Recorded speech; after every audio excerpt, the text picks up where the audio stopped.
हर हर भगवान की बड़ी कृपा है भैया। हनुमान जी के चरणों के आशीर्वाद से नवरात्रि के 2 दिन हमारे साकुशल निकल गए। आज तीसरा दिन है शारदीय नवरात्र पावन पर्व का।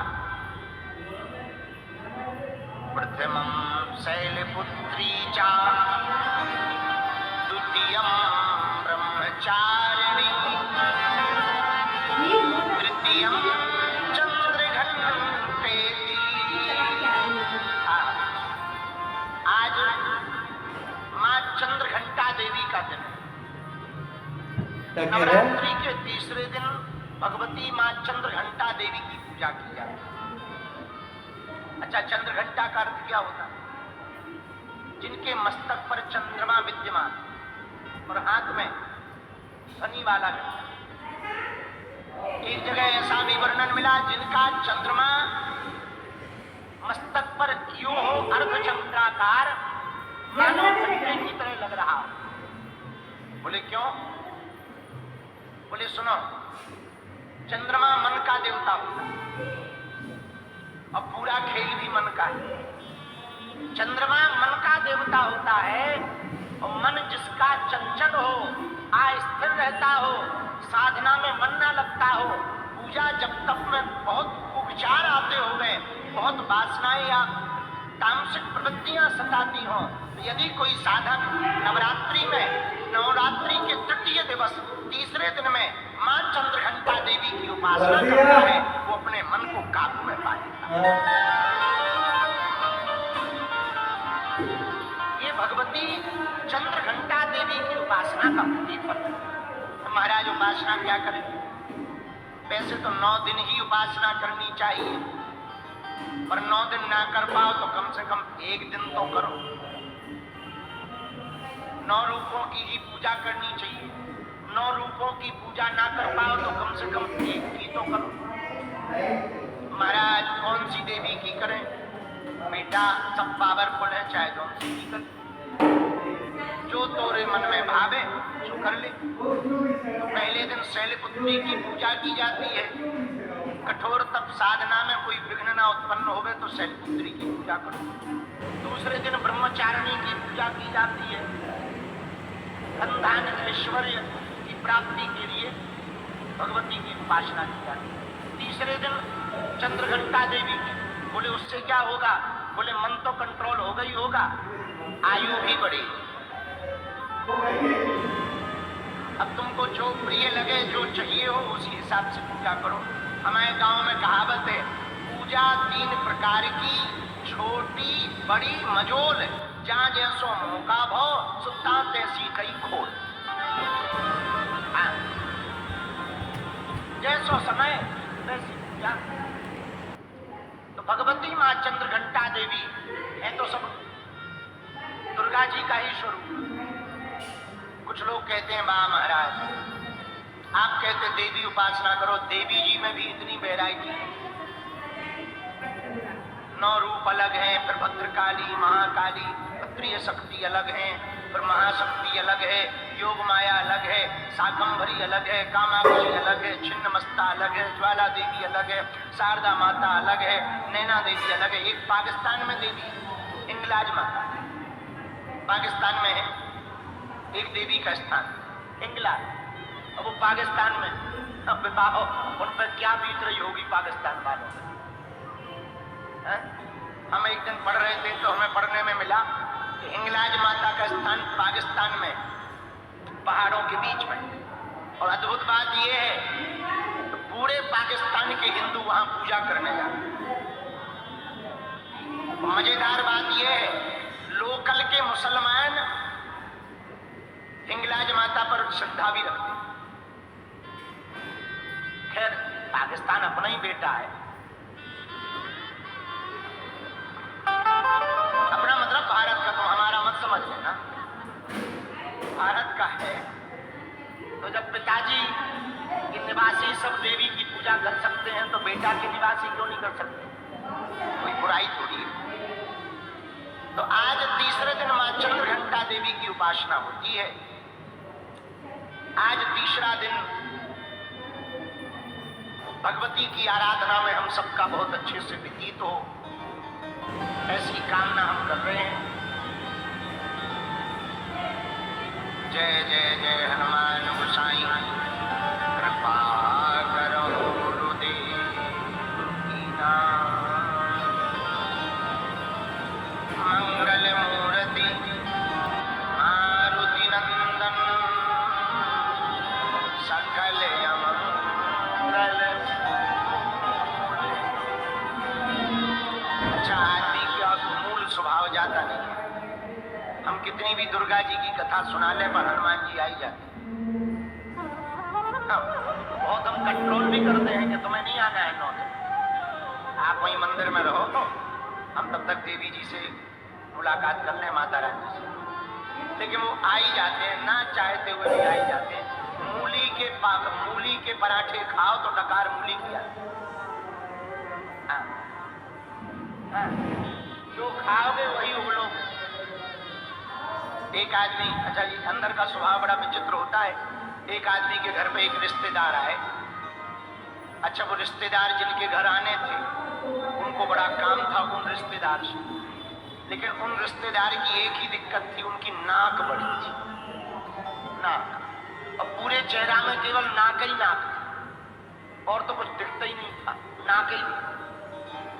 तो घर वाले बड़े परेशान। तो किसी ने कहा परेशान क्यों? बोले और तो सब ठीक है, जो रिश्तेदार आ रहे हैं उनसे हमें उधार रुपया लेना है, लेकिन उनकी नाक बड़ी। तो लोगों ने कहा तुम्हें क्या दिक्कत है? नाक बड़ी है, रुपया तो लेना है।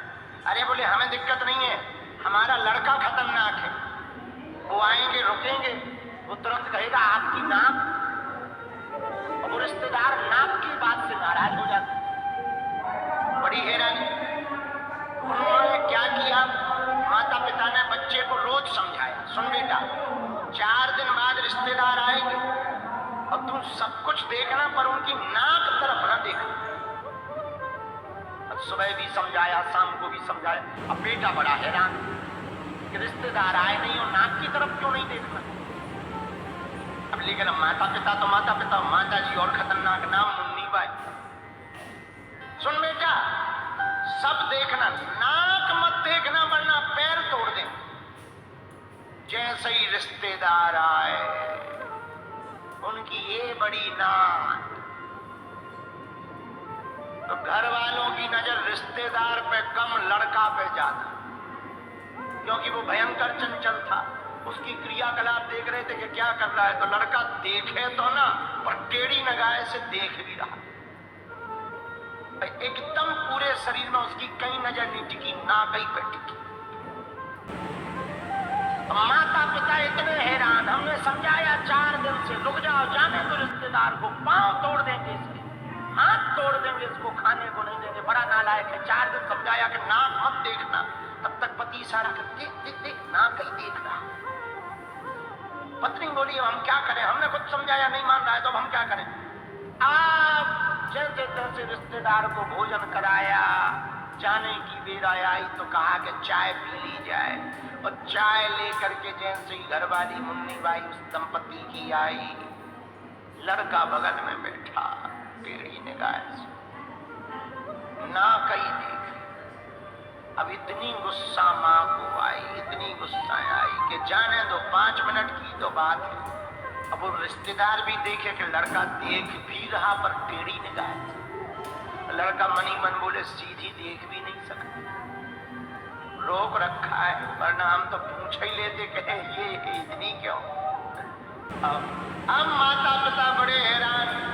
तो माता जी की, अच्छा दिन रात वही दिमाग में था माता जी की, नाक नाक नाक नाक नाक नाक नाक नाक। जैसे ही चाय रखी और शक्कर ली, तुरंत बोली भाई साहब भोजन तो अच्छा था। हाँ हाँ बहन जी बहुत अच्छा था, लो चाय पी लो। अब आप बताओ हम आपकी नाक में कितनी शक्कर डाल दें। लड़का से तो नहीं गड़बड़ानी, माता जी से गड़बड़ा। आप जब उन्हें ध्यान आया, अरे राम राम राम, रिश्तेदार का मुंह टेढ़ा हो गया, तो पति ने जोरदार चाटा मारा। बोले लड़का से ज्यादा खतरनाक तो तुम हो। तब पता लगा ये पूरा का पूरा खेल लड़का का बिगाड़ा नहीं है, इनका खुद का बिगाड़ा है। ये 4 दिन से नाक ही नाक रट रही। ऐसा कई बार होता है, जो बात तुम छिपाना चाहो तो लगे वो पता चल जाए। क्योंकि उसका चिंतन करते हैं कि ये नहीं बताना है, बाकी सब बताना, ये नहीं बताना, बाकी सब बताना है, वो निकल ही जाता। इसलिए जो अंदर होगा वही तो बाहर निकलेगा। अंदर यदि भगवान की भक्ति होगी, भगवान की चर्चा होगी, स्वाभाविक रूप से बाहर भी भगवान की ही चर्चा होगी।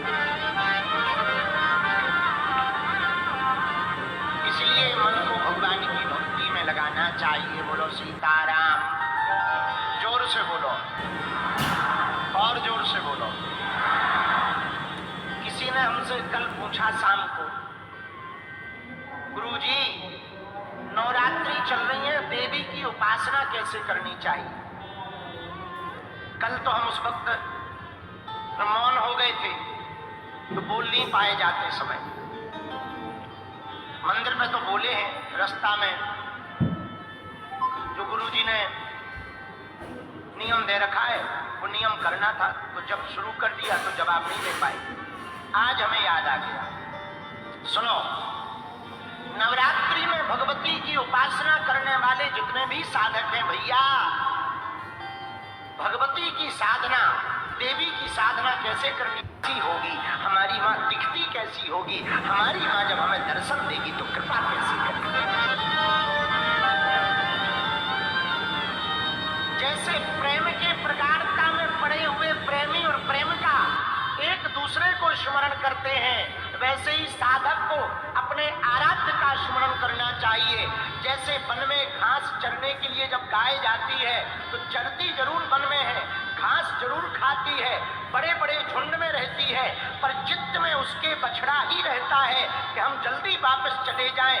बछड़ा रहा रहा होगा, और जैसे ही शाम को वापस आती है तो बड़े बड़े पेड़ों की लकड़ियों को तोड़ती हुई वो बछड़ा के पास दौड़ी चली आती है।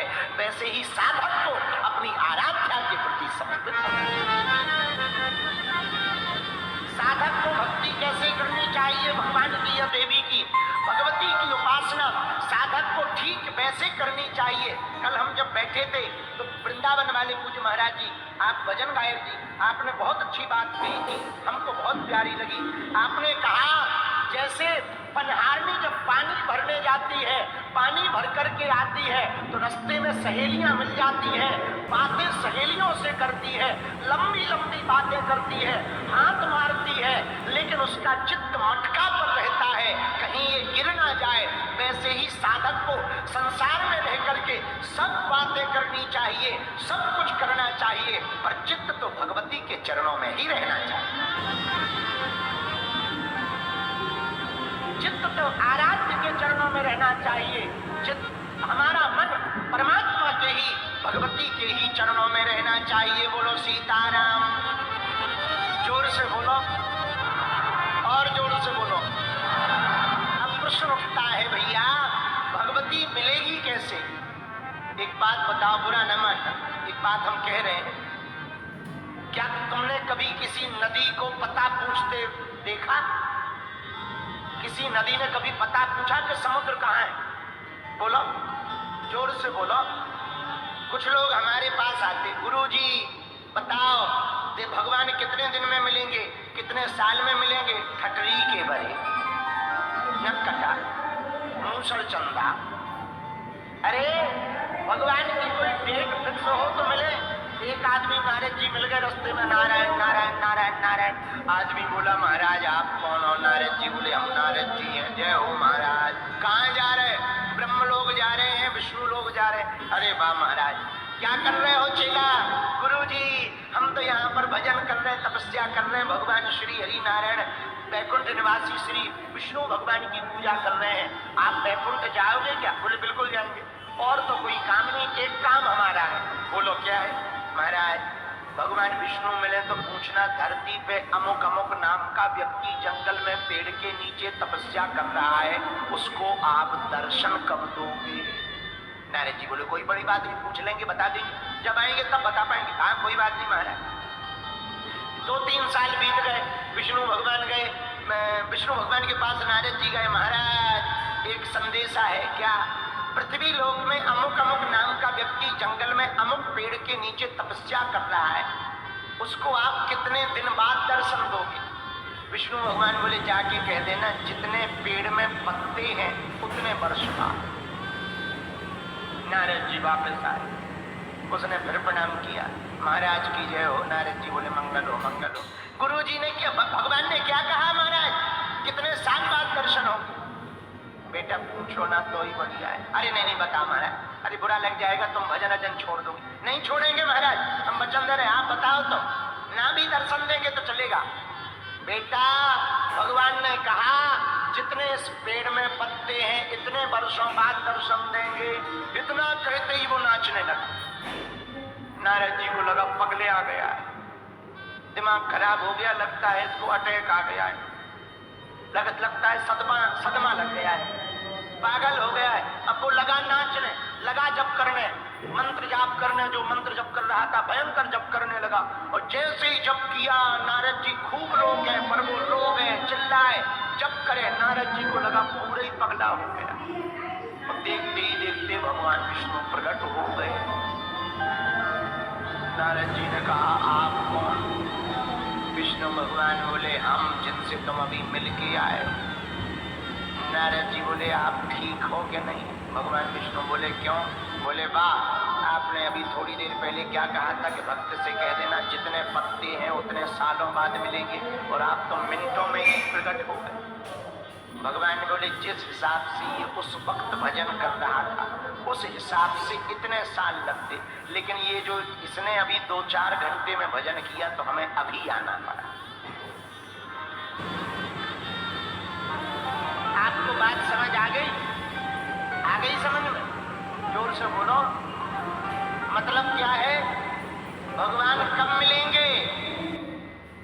जब तुम्हारी आतुरता, उत्सुकता भगवान को प्राप्त करने के लिए जब तुम्हारे अंदर तर्पण बढ़ जाएगी, सोई परमात्मा तुमको प्राप्त हो जाएंगे। बोलो सीताराम। जोर से बोलो, और जोर से बोलो, और जोर से बोलो। एक बात, हाँ ठीक है, सुन तो लो न कटा। एक बात और, जो अपने बल पर जिएगा वो निश्चित है पराजय पाएगा। जो अपने बल पर जिएगा वो पराजय पाएगा। जो परमात्मा के बल पर जिएगा वो पराजय पाने वाला भी विजय पाएगा। और ये बात हम कोरी नहीं आपको कह रहे। जब हम रात को बैठे थे, अमित जी भी आ गए, पूरी रात हमारी ऐसी बैठे बैठे निकल गई। ये लोग शायद 5 बजे गए। जब तक पूजा पाठ करके महाराज जी थे, आपके साथ में बैठे बैठे पूजा पाठ करके जब रात को फ्री भये, सुबह अमित आ गए। इसके बाद में जब हम बैठे थे तो ये गाना हमको भजन सुना रहे, तब हमें एक बहुत प्यारी पुस्तक थी, पूज्य श्री विनीत बिहारी दास जी महाराज। उन्होंने बहुत अद्भुत बात लिखी पुस्तक में, ध्यान से सुनना, काम की बात। जो जाकी शरणन रहे, जो जिसकी शरण में रहे, जो जाकी शरणन रहे, ताहि ताहि की लाज। जो जिसकी शरण में रहेगा उसकी लाज उसके आराध्य के हाथ में। जो जाकी शरणन रहे, ताहि ताहि की लाज। मीन धार सन्मुख बहे, वही जात गजराज। तुम लोगों ने मछली देखी, पानी में मछली उल्टी चढ़ जाती, धारा के विपरीत चली जाती कि नहीं चली जाती? बोलो। मछली पानी में धारा के विपरीत चली जाती, लेकिन हाथी बह जाती। बताओ कितनी विचित्र बात है। मछली का वजन 100 ग्राम, 5 किलो, 10 किलो, लेकिन वो ऊपर की तरफ चली जाती और हाथी क्विंटलों का होता फिर भी बह जाता। बोले क्यों? बोले हाथी थल की शरण में है, मछली जल की शरण में है। जल की शरण में रहने से वो उल्टी भी बह जाए, कोई बात नहीं। उसी प्रकार यदि तुम भगवान की शरण में रहकर थोड़े मोड़े उल्टे भी बह जाओगे, तब भी तुम्हारा बेड़ा पार हो जाएगा। हमारे एक बहुत पहले आर्गन बजावे वाले रहते थे, सुनील पांडे। अब तो आजकल वो कथा कहने लगे। अभी हम कुछ दिन पहले उनको मिले, वो एक दोहा बहुत अच्छा गाते थे, तो हम वो दोहा रोज सुनते थे उनसे। दीनानाथ अनाथ का भला मिला संयोग। भगवान तुम्हारा और हमारा बहुत अच्छा हुआ कि दोनों लोग मिल गए। तुम हमें पहचान गए, हम तुम्हें थोड़ा मोड़ा जाने। दीनानाथ अनाथ का भला मिला संयोग। और यदि अब तुम तारोगे नहीं तो हंसी करेंगे लोग। आपका और हमारा नाता हो गया अब, लेकिन यदि आप प्रभु को तारोगे नहीं तो ये संसार वाले हंसी करेंगे। भैया, जैसे जल में जल की मछली उल्टी बह जाती फिर भी उसको कोई फर्क नहीं पड़ता, जैसे हवा में उड़ने वाले पंछी हवा के विपरीत में उड़ जाते, उनको कोई फर्क नहीं पड़ता, वैसे ही परमात्मा की शरण में रहने वाला साधक यदि कुछ उल्टा भी कर दे तो वो सीधा हो जाता। और ये हम अप्रमाणित बात नहीं कह रहे हैं, प्रमाणित बात कह रहे हैं। रामचरितमानस में ऐसा हुआ, उल्टा नाम जपऊ जग जाना।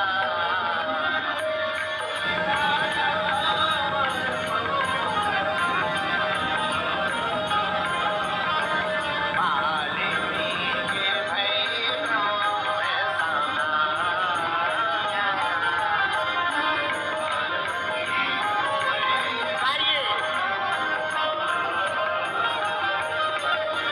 सीताराम सीताराम सीताराम सीताराम सीताराम।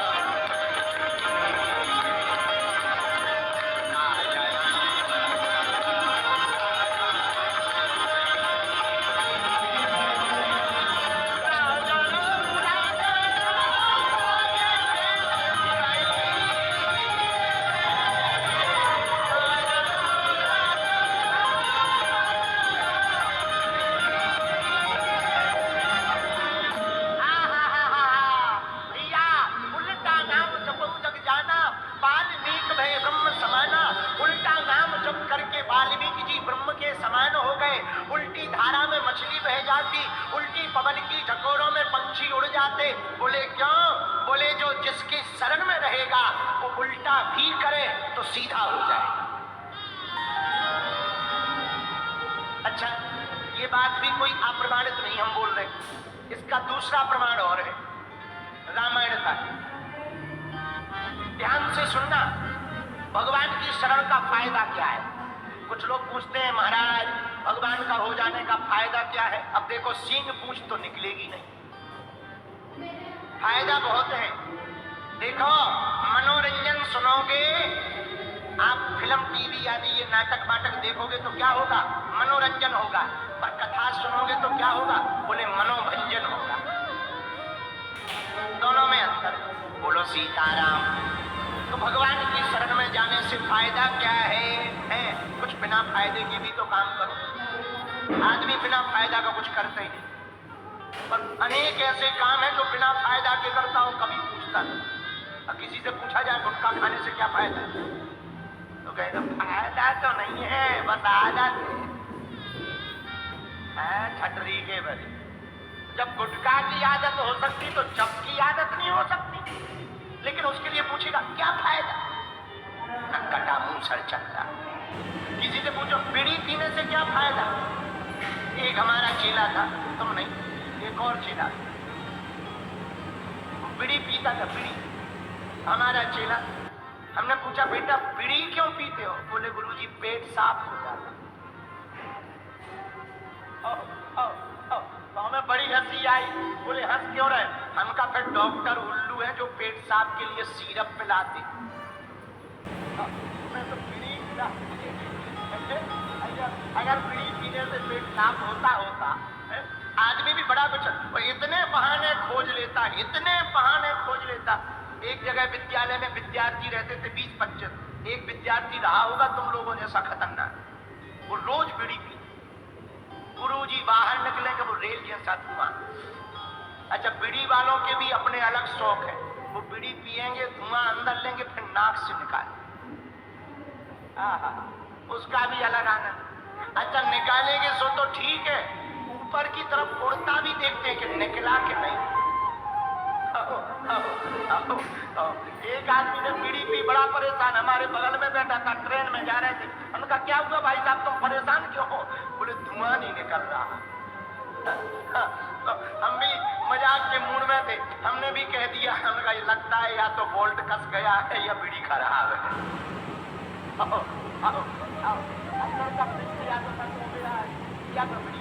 तो बीड़ी अब वो बालक रोज बीड़ी पिए, गुरुजी जैसे ही बाहर जाए वो बीड़ी के ऐसे सूटा देवे। गुरुजी बड़े हैरान, गुरुजी बड़े नालायक, मूर्ख, बीड़ी पीते हो शर्म नहीं आती? बोले गुरुजी आदत है, अगर नहीं पिएंगे तो पेट साफ। बोले सुनो रोज नहीं पीनी चाहिए, रविवार को पी लिया कर। बोले हाँ ये जो आ गया। अब गुरुजी चले गए, जैसे ही गुरुजी गए तो ये तो रविवार इंतजार ही कर रहा था। अब रविवार आया तो ये पिंडल लेके आ गया। बोले आ जाओ बच्चों, गुरुजी ने कहा रविवार को बीड़ी पीनी चाहिए। और उसने पूरे आश्रम वालों को बीड़ी पिला दी। अब गुरुजी आए, बोले ये क्या है? बोले आज रविवार है। बोले रविवार तो है पर ये क्या है? बोले बीड़ी है। अरे बोले बीड़ी तो है पर सब क्यों पी रहा है? बोले आपने ही तो कहा था रविवार को बीड़ी पीनी चाहिए।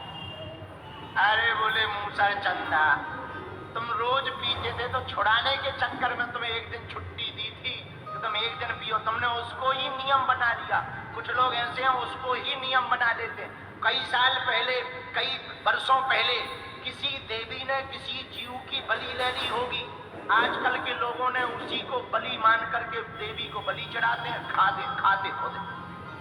हाँ, हाँ, अरे उस वक्त का अलग नियम होगा, कोई ऐसा कारण रहा होगा तो हो गया, पर ये थोड़ी है कोई पकड़ के रह जाओ। अब ये थोड़ी कि तुम्हारे पिताजी दादाजी उल्टे थे तो तुम भी उल्टे ही चलो, कम से कम तुम तो सीधे चलो। और आदमी तो आदमी खतरनाक। तो सुनो, हाँ हाँ, जो जिसकी शरण में रहेगा उसके जीवन में विपरीत परिस्थितियां भी अनुकूल हो जाएंगी, प्रतिकूल अवस्था भी अनुकूल